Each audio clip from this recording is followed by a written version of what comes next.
Romanos capítulo número 10, versos del 8 al 13. Y ese verso 8 lo vamos a empezar a leer desde la mitad en adelante. Y quiero que usted me preste su atención en el día de hoy. Hoy vamos a estar hablando bajo el tema Jesús el Señor. Hemos estado estudiando los diferentes nombres de nuestro Señor y Salvador Jesús. Hemos hablado sobre ese nombre maravilloso que lo identifica a Él como Salvador, Rescatador y Libertador. En el día de hoy, nuestro mensaje va a hacer énfasis en el nombre de Jesús como el Señor. Yo quiero preguntar en esta mañana, ya casi tarde, ¿cuántos aquí saben que Jesús es el Señor? Amén. Entonces yo quiero que hoy usted me dedique su atención un ratito y que le pidamos al Señor que hable como Él solamente puede hacerlo. La última parte de este texto dice, esta es la palabra que predicamos. Aquí Pablo se dispone a hacer una deponencia basado en el mensaje que nosotros predicamos. Esta es la palabra que predicamos. Que si confesares, diga conmigo confesar. Que si confesares con tu boca que Jesús es el Señor y creyeres, diga conmigo creer. Y creyeres en tu corazón que Dios le levantó de los muertos, serás salvo. Porque con el corazón se cree para justicia, pero con la boca se confiesa para salvación. Pues la Escritura dice, todo aquel que en Él creyere no será avergonzado. Porque no hay diferencia entre judío y griego, pues el mismo que es Señor de todos, es rico para con todos los que le invocan. Verso 13.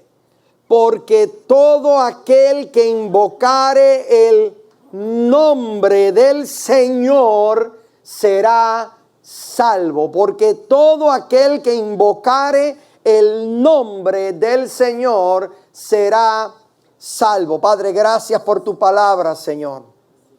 Ayúdanos, Dios del cielo, a salir de este lugar esta mañana entendidos en la importancia y en lo que significa cuando nosotros te declaramos Señor sobre nuestras vidas. Gracias por cada persona que está aquí, Señor. Estamos atentos a lo que tú quieres hablarnos a nosotros, tu pueblo, en este día. Amén, Señor. Amén. Quiero comenzar por aclarar o reconocer que este pasaje dice o habla dos cosas que deben hacerse para que una persona sea salva. Aquí dice que una persona debe confesar con su boca, pero dice también que necesita creer en su corazón. De acuerdo con estos versículos, entonces parece haber un requisito doble para la salvación.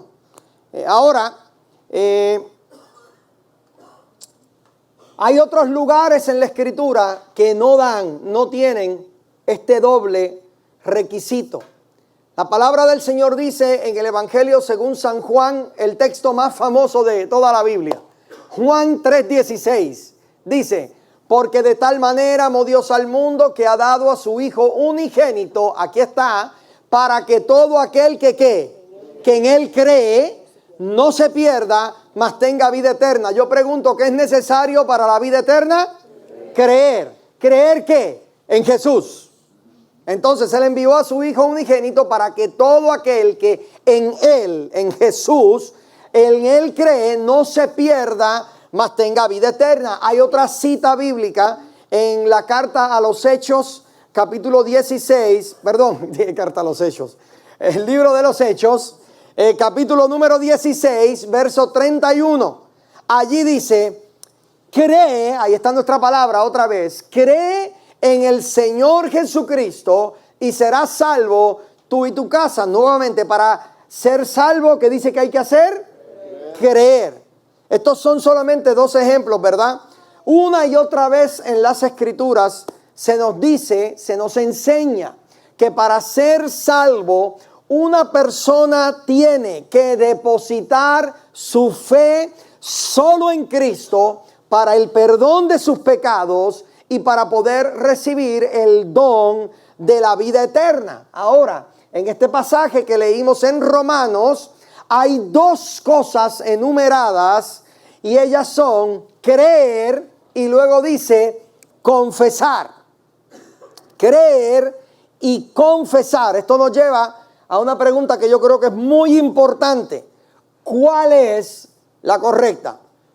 ¿Será que una persona debe hacer una cosa para ser salvo? ¿O será que necesitamos hacer dos cosas para poder ser salvo? Lo que me lleva a otra pregunta. ¿Qué pasaría si una persona cree en su corazón que Jesucristo es el Señor, pero en ese momento le da un ataque al corazón o tiene un accidente y muere sin nunca haberlo confesado públicamente? ¿Se salvaría esa persona?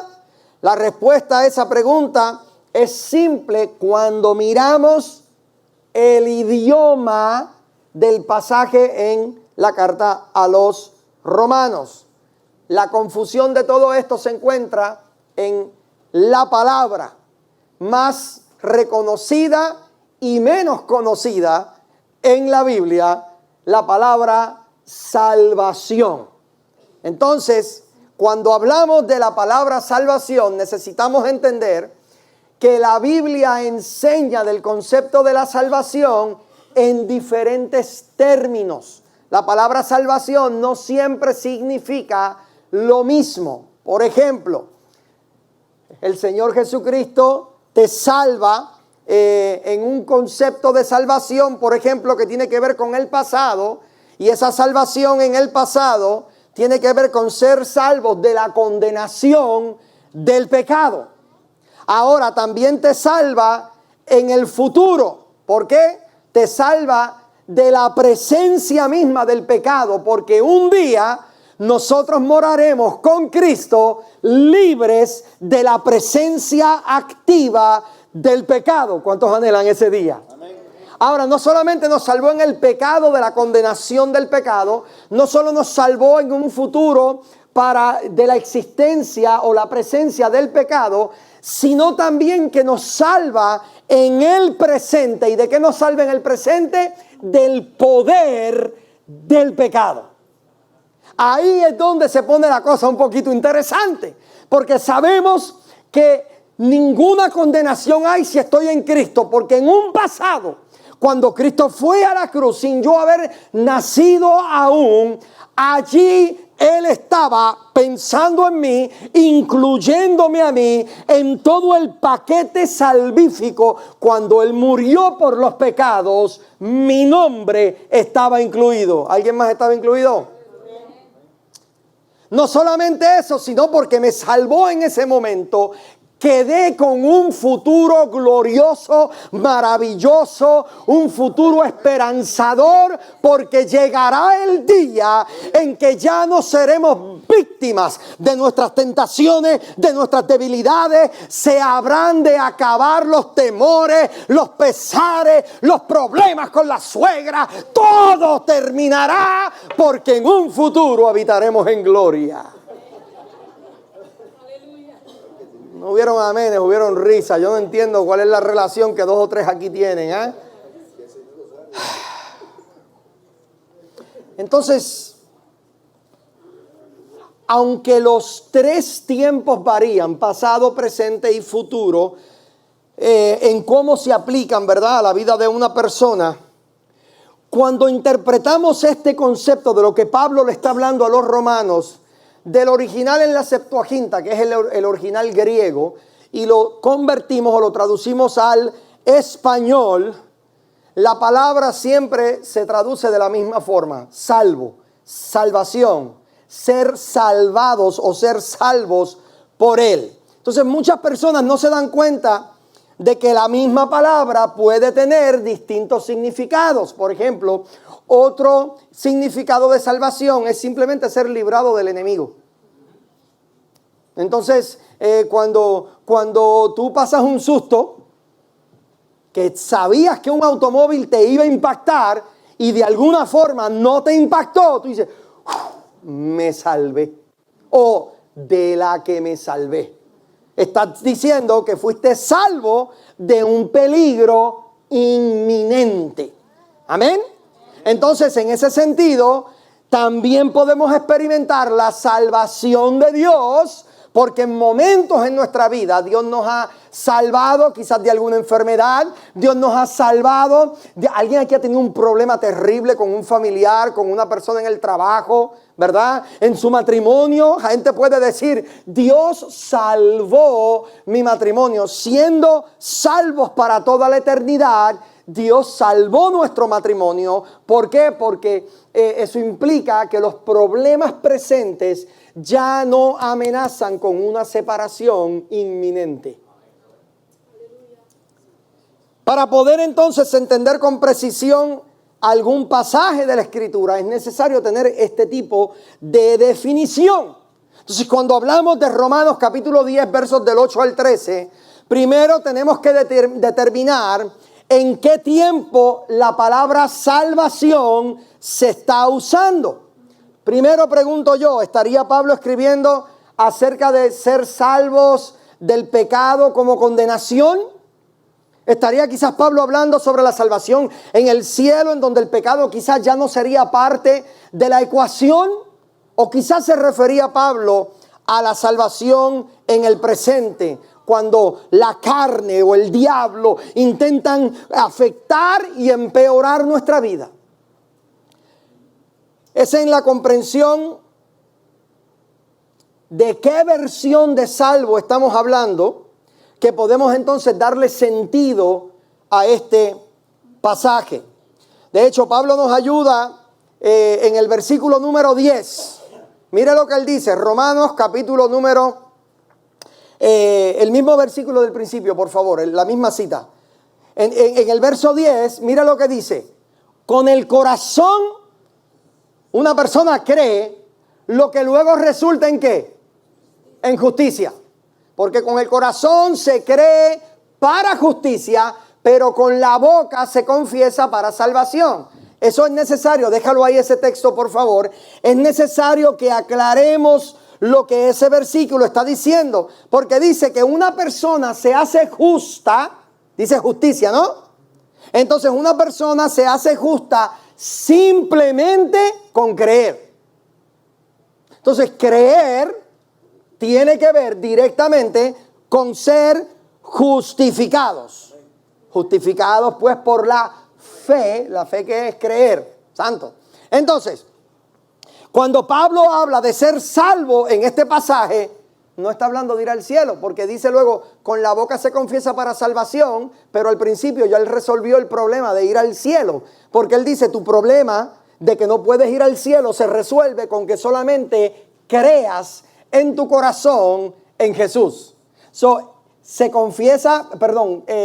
cree para justicia, pero luego con la boca se confiesa para ser salvos.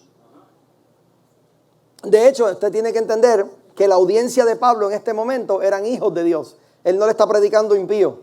Él le está hablando a gente que ya habían sido justificados pues por la fe. Entonces él no estaba trayendo un mensaje de salvación del alma, él estaba hablando de otra cosa. Entonces Pablo nos habla, ¿de qué nos está hablando Pablo? Cuando él dice, con la boca se confiesa para salvación. Bueno, lo que él está diciendo, con el corazón usted resuelve el problema de llegar al cielo, pero con la boca usted puede resolver ahora el problema para que usted pueda traer el cielo a tu situación presente. Él está hablando de cómo nosotros como creyentes podemos acceder a la salvación diaria o a la liberación que necesitamos del mundo y de la carne. Así que si usted desea encontrar la liberación y la salvación en la vida cotidiana y entender cómo ser un vencedor, usted necesita mucho más que depositar su fe en Cristo. Porque hay gente que han depositado su fe en Cristo. ¿Cuánta gente usted conoce que creen en Jesucristo? Que usted puede decir, mira, sí son salvos. Yo los he visto cómo han llorado ante la presencia de Dios, pero son presas de actitudes, de acciones, de debilidades, de tentaciones, de adicciones, creyendo en Jesús. Creen, pero necesitan ser salvos. Cuando Tomás dudó de la resurrección de Jesús, pero se le dio una prueba visible del Jesús resucitado en la carne, ¿qué fue lo que él dijo? No lo tienes que buscar, pero eso está en Juan 20:28. Él dijo, Señor mío y Dios mío. También Colosenses, esta quiero que la busques por favor. Colosenses capítulo 3, verso 17. Mira lo que nos dice el apóstol en este momento. Dice, y todo lo que hacéis, sea de palabra o de hecho, está hablando de obras, hacedlo todo, ¿en qué? En el nombre, ahí está el nombre de nosotros, el nombre que estamos estudiando hoy. En el nombre del Señor Jesús, dando gracias a Dios por el Padre por medio de Él. Entonces, casa de gracia, debes declarar por tu vida y por tus labios que tú estás bajo el gobierno del Señor Jesús. Él está sobre todo. Ahí está el problema con el nombre, el Señor Jesús. Hay muchas razones por las cuales mucha gente aún no pueden o no quieren confesar a Jesús de manera pública. Una de esas razones está en Juan capítulo 12, versos 42 y 43. Esto me encanta, mira lo que dice allí. Juan 12, 42 dice, con todo eso, oiga bien, aún de los gobernantes, muchos creyeron en él, oiga bien, pero a causa de los fariseos son gente cristiana, ¿sabe? A causa de los fariseos, ¿no lo qué? Oye, espérame, estamos hablando de creer y confesar. Entonces dice, muchos gobernantes, mucha gente creyeron en él, pero por causa de 2 o 3 líderes religiosos, que eran los fariseos, ay, me voy a meter en problemas. Ellos creían, pero a causa de los líderes religiosos no lo confesaban, para no ser expulsados de la sinagoga. En otras palabras, te puedes hallar siéndole más fiel a tu líder religioso, y por serle más fiel a tu líder religioso, creyendo en Jesucristo, lo estás negando como Señor de tu vida, porque no es Él el que te ciñe, sino la opinión del que tú le has dado el poder sobre tu vida.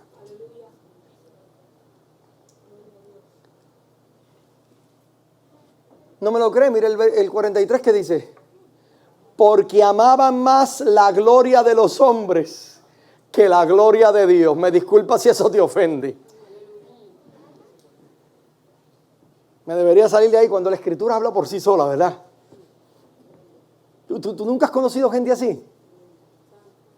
Gente que le han dado un poder, y en el proceso no pueden confesar entonces a Él como Señor. ¿Por qué? Dice la Biblia, no puede servir a 2 señores. En otras palabras, ¿qué tú haces declarándome como Señor sobre tu vida el domingo, cuando el lunes vives como gusto y gana te da? La mayoría de los cristianos no entienden cómo es que esto, o no son conscientes de lo grave que esto afecta a sus vidas. Si lo fueran, nosotros veríamos y escucharíamos a muchas más personas confesando al Señor públicamente. Ahora, mire esto que interesante. Una palabra que muchos la han confundido. Hoy me siento más maestro que predicador. Mateo 10:33. Mire lo que dice esta palabrita. Este es Jesús hablando. Y cualquiera que me niegue delante de los hombres, yo también le negaré delante de mi Padre que está en los cielos. Mucha gente dice, ¿lo ves? Tú puedes ser salvo hoy, pero si tú algún día lo niegas, Él te va a negar y perdiste tu salvación. ¿Cuántos lo han oído de esa forma? Felicidades. Totalmente equivocado, incorrecto y falso. Vamos a estudiar esto un poquito para que quede libre y lejos de toda duda. Esto es bastante sencillo. Lo que está diciendo ahí. Niegue a Jesús públicamente y Él va a hacer lo mismo por usted cuando usted busque la intervención de Dios en oración por alguna situación en particular. El versículo antes, si puedes poner el 32, el anterior a ese, es el que te va a dar ayuda para que lo entiendas. Mira lo que dice el verso 32. A cualquiera, el 32, perdóname, ese es el 33. Verso 32, dice, a cualquiera pues que me confiese. Ahí está nuestra palabra para hoy. Confesar, ¿verdad? Entonces, a cualquiera que me confiese delante de los hombres, yo también le confesaré delante de mi Padre que está en los cielos. Entonces, esos dos versículos son tan críticos para entender cómo podemos vivir la vida cristiana victoriosa, que sería prudente, mi hermano, que usted se los memorizara, que se los pusiera en un pendiente, en un collar en el pecho. Gloria a Dios. ¿Para qué? Para que le sirva como recordatorio de la importancia que tiene que usted confiese a Jesucristo como su Señor, no en esta casa, sino allá afuera.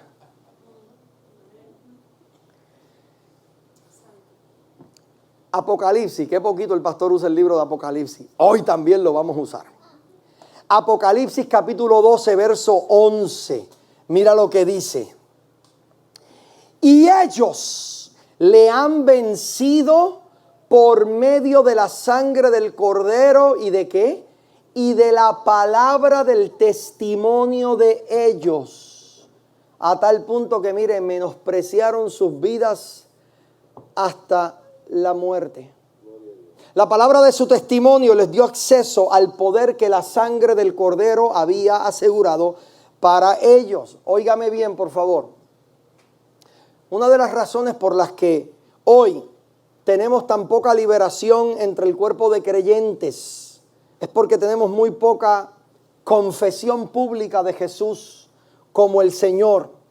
Mucho cristiano hoy en día no desea ni tampoco quiere someterse a la autoridad de Cristo como su Señor. Eso es lo que tiene que ver con confesar que Jesús es el Señor. Y yo sé que muchos de nosotros, ¿verdad? Mucha gente tiene su cruz en la casa, algunos se las montan como un collar, como algún arete, ¿verdad? En las iglesias hay cruces por todos lados hoy en día.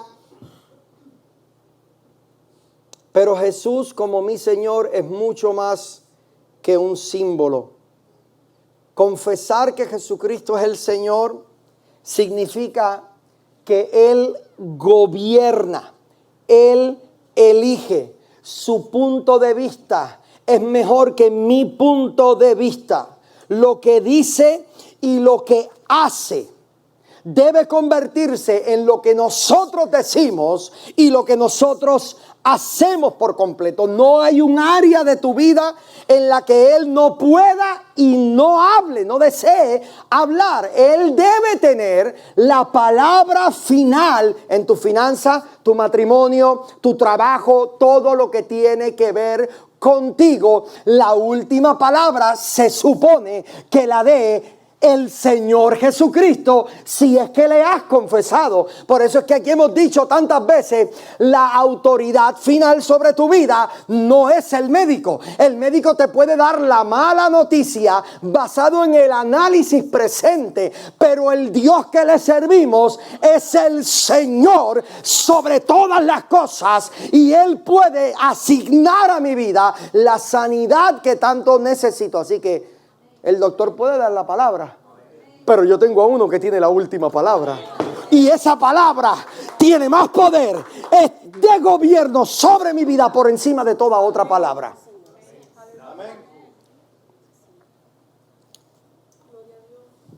Esa fue la introducción del mensaje. Quiero meterme ahora en el desarrollo, porque todo el desarrollo tiene que ver con el Antiguo Testamento. ¿Sabe por qué? Déjame darte la cita bíblica primero. Filipenses capítulo número 2, versos del 5 al 11. Mire lo que dice ahí. Haya pues en vosotros este sentir que hubo también en Cristo Jesús, el cual siendo en forma de Dios no estimó el ser igual a Dios como cosa a que aferrarse, sino que se despojó a sí mismo tomando forma de siervo, hecho semejante a los hombres, y estando en la condición de hombre, se humilló a sí mismo, haciéndose obediente hasta la muerte y muerte de cruz. Por lo cual, o sea, por todo esto que te dije, por lo cual Dios también, mire, lo exaltó hasta lo sumo. Aquí está. Y le dio un nombre, oh gloria al nombre de Jesús.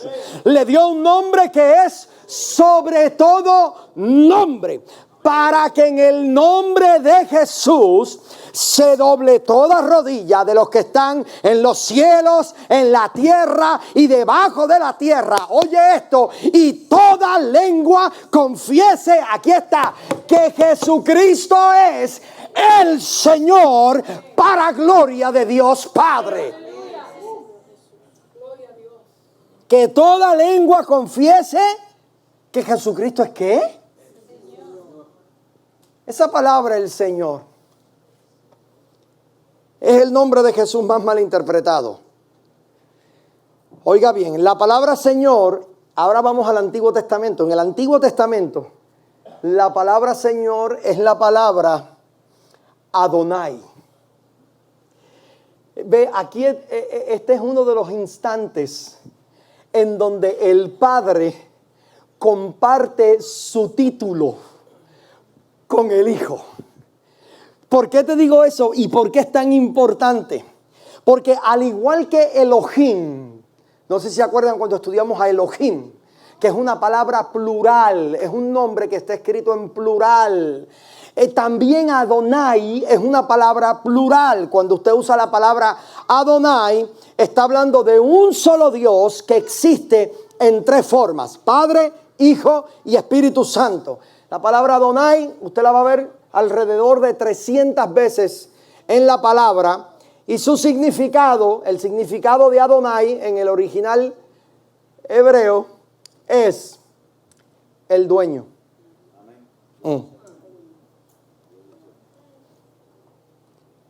El dueño. Mis amigos mexicanos, el mero mero.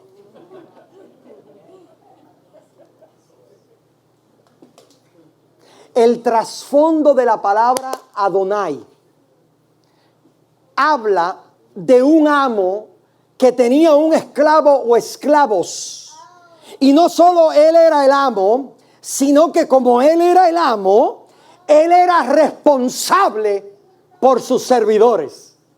Él estaba encargado de alimentar y proveer a sus servidores. Él tenía que proveerles, protegerlos, guiarlos. Así que él, Adonai, era responsable por lo que él poseía. Salmo 97:5 dice la palabra del Señor. En ese verso 5, los montes se derritieron como cera delante de Jehová, delante del dueño. Esa palabra ahí, en el original, es la palabra Adonai. Delante del dueño, del Señor de toda la tierra. Cuando usted lee la Biblia, particularmente en el Nuevo Testamento, los apóstoles se hacían llamar servidores o esclavos de Jesucristo. Porque ellos sabían, ellos entendían a quién ellos le pertenecían. Entonces, cuando la Biblia habla de Dios como el Señor, se refiere al hecho de que como Él es dueño de todo y de todos, Él es responsable por todo y por Todos. Ahora escúcheme bien. Ese concepto tiene unas implicaciones terribles. ¿Por qué? Porque si Él es el dueño, tú no lo eres. Yo no sé en tu tierra, pero en mi tierra hay un dicho que dice que 2 bueyes machos no caben en una misma cueva. ¿Quién es Señor? ¿Quién es el jefe y quién es el dueño? Esto lo puede entender todo padre de cualquier casa, que sabe que en su casa usted es el que manda, aunque sabemos que es tu esposa. O sea, eso es una actitud ilusoria que tienen muchos hombres, ¿verdad? Aquí mando yo. ¿Verdad que sí, mi vida? Pero todo padre puede identificarse con esto. ¿Alguien aquí tiene un hijo que camina por su casa como si fueran los dueños de todo?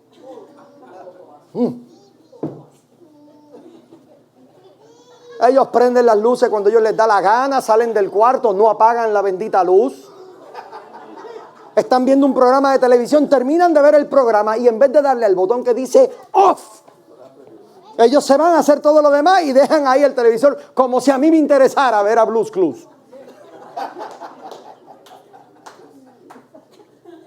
Eso fue un flashback de hace muchos años. Si mis hijos llegan a saber que yo dije que están viendo Blues Clues, tengo un problema.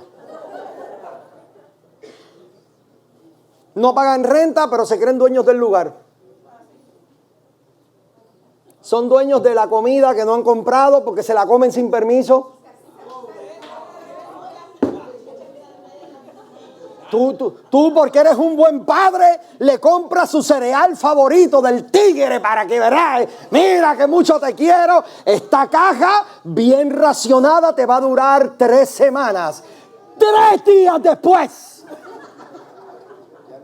tú dices, ¿dónde está el tigre? Que no aparecen ni las pezuñas, no aparece nada.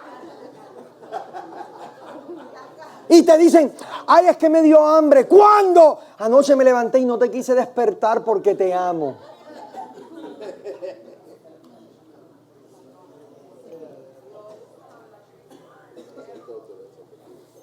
Entonces ellos actúan como si ellos fueran los cheches y los dueños de la cuestión. Pero tú sabes quién tú eres. Tú sabes que tú eres el jefe y que tú eres el dueño. El ejemplo de un mal padre es cuando le permiten a los hijos adoptar el papel de como si ellos fueran los dueños de su propio destino cuando realmente no lo son. Me debería salir de ahí. En otras palabras, mis hijos son solamente usuarios de lo que yo proveo. Pero si puedo entender eso en mi casa, tengo que entenderlo también. De que tú eres solamente usuario del dinero que Dios te provee, del tiempo que Dios te provee, de que todo lo que tienes, lo tienes porque tienes un dueño que te lo ha facilitado, no es para que lo abraces como si esto fuera tuyo. En el momento en que te adueñas de lo que no te pertenece, es en el mismo momento en que te empieza a faltar lo que tanto estás abrazando. De momento los que no diezman no dicen amén. Todo el tiempo tienen la necesidad, todo el tiempo no saben cómo invertir el dinero, todo el tiempo están faltos de dinero y dicen, oye, pero es que ganamos buen dinero, ¿qué está pasando aquí? Esto, para de contar que esto no suma. Aquí el detalle es que realmente Dios tiene un problema con su creación cuando actúan como si fueran los dueños de todo lo que Él ha provisto. Pero uno de los procesos que tenemos que pasar es el proceso. Esto me lo decía mucho a mí, una tía que yo tenía, que cada vez que me portaba mal, me decía una palabra que yo la odiaba. Me decía, ubícate. Ay, María, cada vez que yo oía eso, Germán, uy, a mí se me prendía el... Yo decía, no, ¿cómo qué? ¿Qué quiere decir eso? Yo no entiendo eso. Y ella me dijo, y después me lo ponía en un lenguaje más masticado, que te cojas para tu número. Y yo, ¿pero qué quiere decir eso? Que reconozcas tu posición.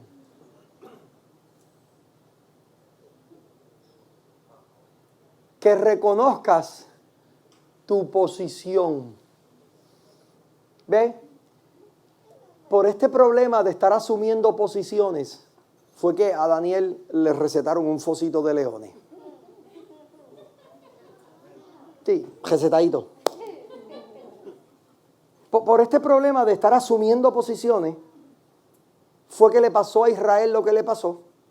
Y el pueblo enemigo abusó con ellos como gusto y gana les dio. Y no solamente eso, le metieron una cachetada en la propia cara. Porque tras que le ganaron la guerra, les llevaron el arca del pacto. Y estaba el pueblo desprovisto, porque en ese tiempo Dios había escogido que ese era el símbolo que iba a ubicar lo que era su gloria y su presencia. Pero Dios siempre estuvo claro en su posición. Dios sabe, a Dios no hay que decírselo, porque Él sabe que Él es el Rey de reyes y el Señor de señores.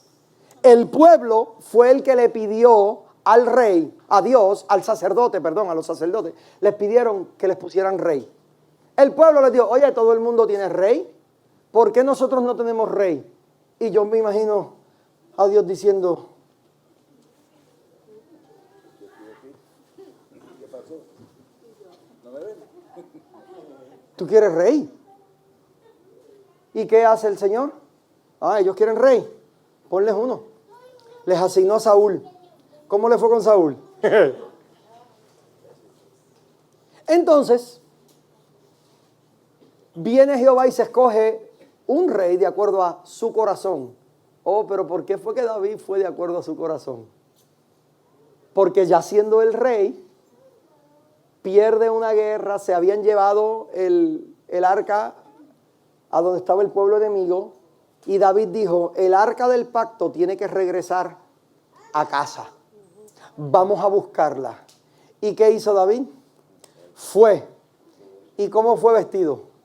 Con sus ropas reales, como rey del pueblo de Israel. Y fue a buscar el arca del pacto. Y dice la Biblia que no habían andado 6 pasos y ya le estaba dando fiestas y gozándose de que el arca ya por fin regresaba al pueblo. Regresaba al lugar en donde pertenecía. Y dice la Biblia que Usa, un hombre, un levita, instruido, la gente dice, ay, qué pena, qué pobrecito Usa. Él vio que el arca se estaba cayendo. El pobrecito quiso hacer algo bueno. No puedes equivocarte. Él lo que hizo fue una temeridad. Porque si alguien estaba consciente, los levitas no eran levitas por falta de conocimiento. Para usted cualificar a ser levita, usted tenía que saber lo que usted estaba haciendo. Usted tenía que estar lleno de conocimiento acerca de sus responsabilidades en cuanto a lo que era el servicio al pueblo. Usa sabía que nadie podía tocar el arca del pacto. No solamente era tocarlo, tenía unos círculos por donde se ponían unas varas para que nadie lo tocara, y por eso las agarraban entre 4 levitas para cargar el arca del pacto. Entonces venían, primero que nada, no lo estaban cargando ellos, lo estaban cargando bueyes. Aparte de eso, estaban los bueyes arrastrando, ¿verdad?, la carroza o el carruaje donde habían puesto el arca. El camino era un camino pedregoso, era un camino terrible, y el arca empieza a moverse al punto de que Usa pensó, se va a caer el arca del pacto. Déjame ayudar a Jehová para que no se caiga. Y pone la mano pretendiendo ayudar a Jehová. Parece que él se le olvidó la historia de qué le pasó a Abraham cuando trató de ayudar a Jehová, cuando Dios estaba haciendo el pacto con él. Entonces, pone la mano, allí cae muerto. En ese momento, oiga bien, en ese momento cuando David ve eso, mire esto, él dice, no estamos preparados. No estamos preparados para recibir el arca. Llévenselo. Y se lo llevaron a la casa de un señor que se llamaba Obed-Edom. Y allí el arca estuvo por un tiempo, y comienza Dios a bendecir la casa de Obed-Edom y a todas sus pertenencias. Empezó a tener riqueza, y llegan los comentarios a David. La Biblia no dice qué fue lo que hizo David en el proceso, pero sí la Biblia dice, por lo menos te da un detalle. Y es que hubo un cambio de vestimenta, hubo un cambio de vestuario. Porque dice la Biblia que la segunda vez que fue David a buscar el arca del pacto, dice que se despojó de sus vestiduras. En otras palabras, se quitó sus ropas reales. las ropas que lo identificaban a él como rey. Mucha gente piensa que el hombre fue en Fruit of the Loom a buscar el arca. No se equivoque. La Biblia dice que él estaba vestido con un efod de lino. El que estudia sabe que el efod de lino eran las vestimentas que identificaban a quienes, a los sacerdotes. De repente el rey lo que hizo fue hacerse un downgrade. ¿Qué fue lo que él entendió? El mismo concepto, 2 bueyes machos en la misma cueva no caben. En otras palabras, yo no puedo ir a buscar la gloria del rey, pero irlo a buscar como yo siendo rey. Si yo voy a tener al rey en su lugar, entonces yo necesito entender que él va a ser rey y yo solamente soy su servidor. Él se despojó de sus vestimentas, reconoció la verdad de quién él era y dice la palabra que entonces sí, la gloria de Jehová pasó a ser nuevamente el centro de aquella casa. Oiga, ¿por qué esto es tan importante entenderlo? Porque en el momento en que su gloria vuelve a tomar el centro de atención, la misma familia de David se le fue en contra. Lo despreció, dice la palabra, Mical en su corazón. Su propia esposa, ¿qué fue lo que dijo? En buen papel ha quedado el rey de Israel. Mira, ¿dónde están las ropas del rey de él? ¿Y qué fue lo que David le dijo? Si aún me tengo que hacer más vil, me voy a hacer más vil. Él entendió su posición y basado en lo que él entendió, él se ubicó. ¿Por qué? Porque él entendió el concepto de que el rey es el Señor. Él entendió que él es el dueño. Y yo creo que nuestro problema, ya con esto termino, nuestro problema hoy en día en las iglesias, oiga bien, es que muchos cristianos quieren morar con el Señor en el cielo, pero no quieren que ese Señor se adueñe de ellos aquí en la tierra. Ellos quieren al Señor para el cielo. Pero Él dice, si yo voy a ser el Señor tuyo en el cielo, yo me niego a no ser el dueño de ti hoy, aquí, en tu vida. Y yo sé que se ha puesto de moda, ¿verdad? Hoy en día, no estoy criticando, pero hoy en día se ha puesto esta onda y cantamos demasiado de mucho. Él es mi amigo fiel. Él es mi amigo fiel. Sí, Él es tu amigo, pero Él es tu dueño. Hace poco veía yo a una persona que tenía una playera, una t-shirt que decía, Jesus is my homeboy. Yo no tengo problema, créame, yo no estoy con esta religiosidad ni esta tontera. Pero decía, yo no tengo problema con que lo tengas como tu homeboy, siempre y cuando sepas que Él es tu Señor, que Él es tu dueño. Hay algo sanador en este concepto. Hay algo esperanzador en reconocerlo como el Señor. Porque cuando tú dices, Él es mi Señor, tú estás diciendo, tú eres mi dueño. Tú estás en control y todo va a estar bien. Isaías, con esto termino. Isaías capítulo número 6 y verso 1. Muere el rey de Israel. Estaba turbado este hombre y él dice, el año en que murió el rey Usías, ¿vi yo a quién? En otras palabras, murió el rey, pero el día en que murió el rey, yo vi al dueño. Murió el rey, pero el día en que murió el rey, el amo, el dueño, el Adonai, estaba sentado sobre su trono. El rey dejó su trono porque murió, pero el dueño, yo lo vi todavía sentado sobre su trono. Y dice, y sus faldas estaban cubriendo el templo. Él decía, en otras palabras, estamos bien. Se pueden ir muchos reyes de tu vida, pero Él sigue sentado en su trono. Él sigue sentado en tu trono. Yo necesito que tú entiendas esto. Porque la próxima vez que tú digas, Jesucristo es el Señor, tú tienes que pensar esto bien. ¿Realmente será Él tu Señor por nombre? ¿O será Él tu dueño? Óyeme bien, si es tu dueño no te mandas. Vamos a dejar el orgullo a un lado. Deja de tomar tantas decisiones por ti mismo que te van a beneficiar a ti en el momento de dolor. Olvídate de decisiones locas. Solo un dueño pudo recetarle a José que sus propios hermanos lo traicionaran.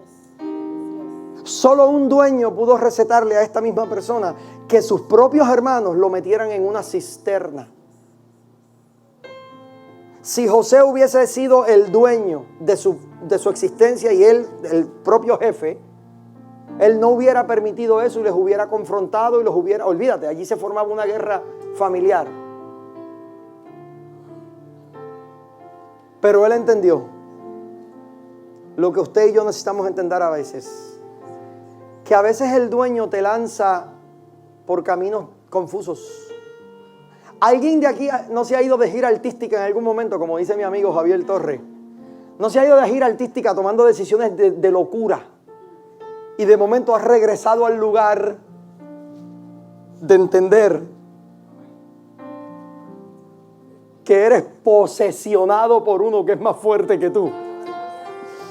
Que te permitieron por un tiempo tomar tus propias decisiones, pero ahora ya no te estás ciñendo tú, ahora Él es el que te está ciñendo. ¿A alguien aquí no ha pretendido en algún momento decir, mira, yo tenía esta visión de lo que yo quería hacer, pero me cansé de esperar, me cansé de tratar, me cansé, fui lo que sea que haya pasado, entonces yo voy a tomar esta otra decisión? Dime cómo te va con eso. Porque si fuiste diseñado, destinado, predestinado para lo que Dios dijo que ibas a hacer, aunque te hayan desilusionado, aunque te hayan dado pero de arroz y de masa, créeme, el pez siempre vuelve al agua. Y cuando hablo del agua, me hablo de las aguas de la soberanía del que es el dueño. Alguien que se atreve a decirle, porque eres mi dueño, Señor de los cielos, porque hoy he tenido el valor de decirte que me he enamorado y vivo esperanzado de que alguna vez pueda estar junto a ti. Dile otra vez, eres mi dueño. Porque eres mi dueño, Señor. Padre, estamos humillados ante tu soberanía. Tú eres el dueño de nuestras vidas, Señor. Tú eres el dueño de nuestras decisiones, Señor.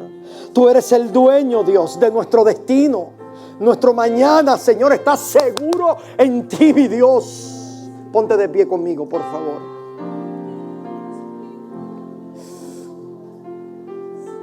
Gracias, Señor, te adoramos.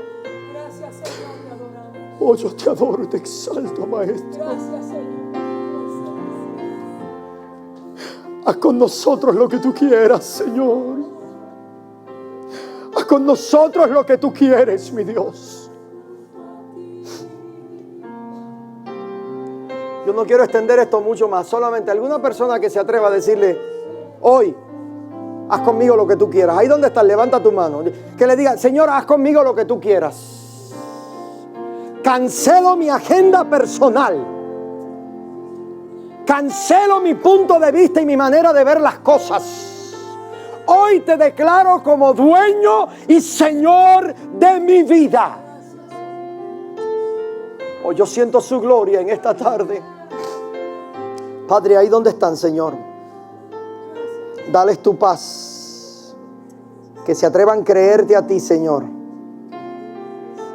Aún en medio de la confusión, aún en medio de la incertidumbre. Eres tú, Señor, quien lo hace. En el nombre del Señor Jesucristo. Amén, Señor. Amén. Dale un aplauso al Maestro, Rey de Reyes, y al Señor.